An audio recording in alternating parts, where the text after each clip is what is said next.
નમસ્કાર મિત્રો, એસીપીસીએ સરકારી કોલેજોનો જે વેકન્ટ રાઉન્ડ થયો હતો તે વેકન્ટ રાઉન્ડના અંતે જે રિપોર્ટિંગ પૂરા થયા એ બાદની ટોટલ વેકેન્ટ સીટો ડિક્લેર કરેલી છે અત્યારે, અને એ વેકન્ટ સીટોની સંખ્યા આશરે 486 જેવી છે. આમાંથી એલડી કોલેજ ઓફ એન્જિનિયરિંગ અને એમએસ યુનિવર્સિટીમાંથી 46 જેવી સીટો, જ્યારે બીવીએમમાં 16, એસએસ ગાંધી સુરતમાં 10, જીઈસી રાજકોટમાં 20, જીઈસી ગાંધીનગરમાં 42, આઈઆઈટી રામમાં 21, વીજીઈસીમાં 16. આખું લિસ્ટ હું તમને કોમેન્ટ નંબર 1 ની અંદર આખું આપું છું.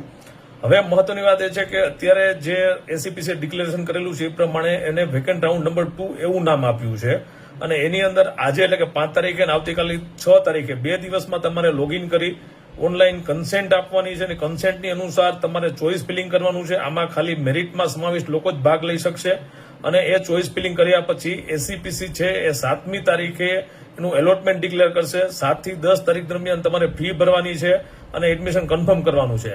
એક મહત્વની જાહેરાત એસીપીસી એ કરેલી છે કે આ જે રાઉન્ડ છે એ રાઉન્ડ એસીપીસી અંતર્ગતનો છેલ્લો રાઉન્ડ છે. આ રાઉન્ડના અંતે જો કોઈ સીટો ખાલી રહેશે એને એસીપીસી ખાલી જ રહેવા દેશે. એના માટે હવે કોઈ પણ પ્રકારનો રૂબરૂ રાઉન્ડ અથવા બીજો કોઈ પણ પ્રકારનો રાઉન્ડ થશે નહીં. તો એ અનુસાર તમે ચોઇસ ફિલિંગ કરો અને આગળ વધો.